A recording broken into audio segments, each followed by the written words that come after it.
നമസ്തേ. രാവിലെ കതിരൊങ്കൽ അമ്പലത്തിൽ വന്നതാണ് മക്കളെയും കൂട്ടി പകൽ പടയണി കാണിക്കാനും. എൻ്റെ കൊച്ചിലെയൊക്കെ ഞാൻ ഒരുപാട് കണ്ടിട്ടുണ്ട്. മക്കളൊന്നും കണ്ടിട്ടില്ലല്ലോ. വന്നപ്പോൾ അവിടെ മംഗളഭൈരവിയാണ് നടന്നുകൊണ്ടിരിക്കുന്നത്.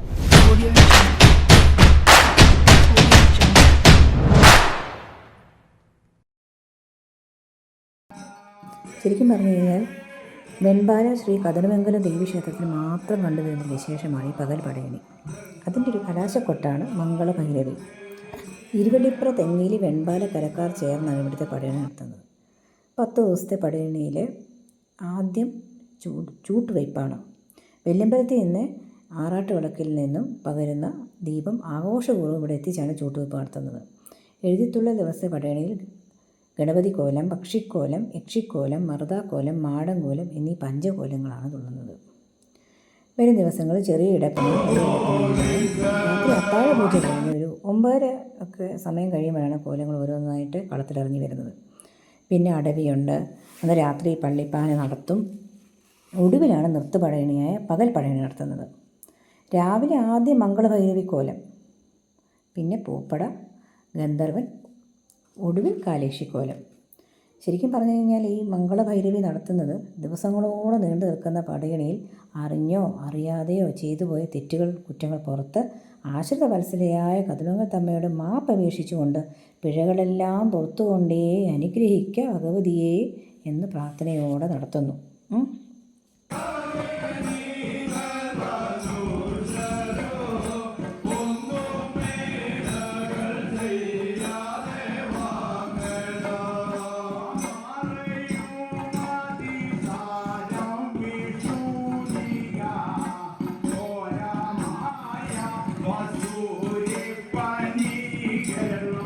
പ്രസന്നൻ ചേട്ടൻ്റെ ഒരു പാട്ടാണ് നമ്മൾ കേൾക്കുന്നത്.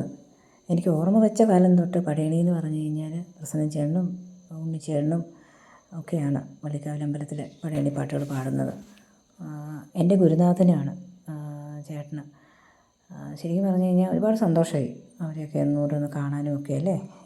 ഞാനിങ്ങനെ ചെറുവ് വന്നു കഴിഞ്ഞിട്ട് വല്ല കാലത്തുമൊക്കെയാണ് ഞാൻ കുറ്റമൊക്കെ പോകുന്നത്.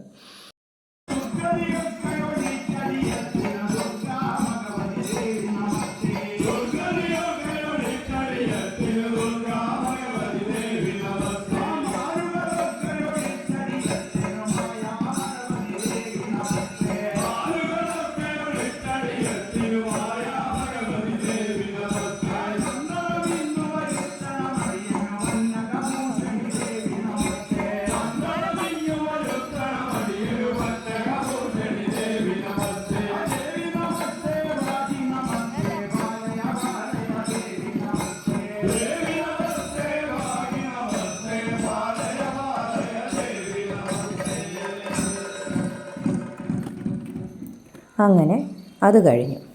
ഇനി അടുത്തതായിട്ട് പൂപ്പടയാണ്. കണ്ടോ, ഒരാൾ മുഖം മറിച്ചിരിക്കുന്നത് കണ്ടോ. പണ്ട് നമ്മുടെ നാട്ടിൽ നിലനിന്നിരുന്ന ഒരു ആചാരമായിട്ട് ഇതിന് ചെറിയൊരു സാമ്യമുണ്ട്. അതായത് ഗർഭിണിയായ സ്ത്രീയെ ഭർത്തൃഗൃഹത്തിൽ നിന്ന് കൂട്ടിക്കൊണ്ടുവരുമ്പോൾ അമ്മയ്ക്കും കുഞ്ഞിനും ആരോഗ്യം നേർന്നുകൊണ്ടാണ് ഈ പൂപ്പടത്തുള്ളവർ അന്ന് നടത്തിയിരുന്നത്. അതുമായിട്ട് ചെറിയൊരു സാമ്യമുണ്ട്. പൂപ്പടയും കണിയാനും. കണിയാൻ ഇപ്പോൾ വരും, കണ്ടോണേ.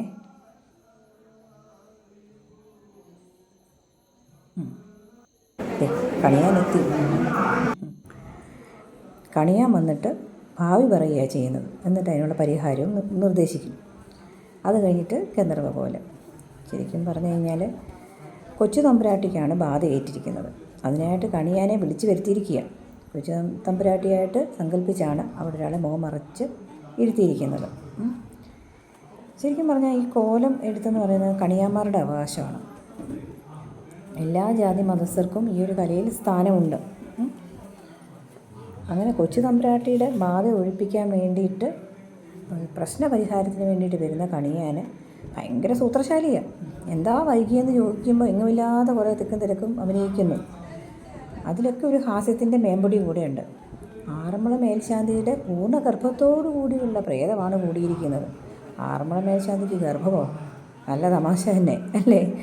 അപ്പോൾ ഇതൊക്കെ ഇങ്ങനെ പാട്ടുപാടി ചോദിച്ച് നല്ല രസത്തോടുകൂടിയാണ് അവതരണം നടത്തുന്നത്. പൂപ്പടിയും കണ്ടു നീ തുള്ളുക യക്ഷി, പൂമാലയും കണ്ടു നീ തുള്ളുക യക്ഷി എന്നാണ് പാടുന്നത്. ഗന്ധർവൻ്റെ ശാപമുണ്ട്, വരത്തുപോക്കുണ്ട് എന്നൊക്കെ അങ്ങ് വരുത്തി തീർക്കുക ചെയ്യുന്നത്. കണ്ടോ?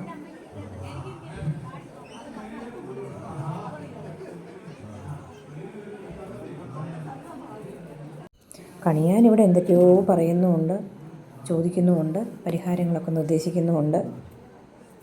നല്ല രസമായിട്ടായിരുന്നു ആ ഒരു അവതരണം കേട്ടോ. നമ്മുടെ രഞ്ജിത്താണ് കണിയാനായിട്ട് വന്നത്. ഒരു സൈഡിൽ ഗന്ധർവ പോലെ ഒരുങ്ങുകയാണ് കളത്തിലേക്ക് ഇറങ്ങാൻ വേണ്ടിയിട്ട്. കണ്ടോ? അമ്പും വില്ലും ഒക്കെ ആയിട്ട് കണിയാൻ അവിടെ ഇരുന്ന് പ്രശ്നപരിഹാരമൊക്കെ ചെയ്യുക. കവടെ നിർത്തി പ്രശ്നപരിഹാരമൊക്കെ കഴിഞ്ഞിട്ട്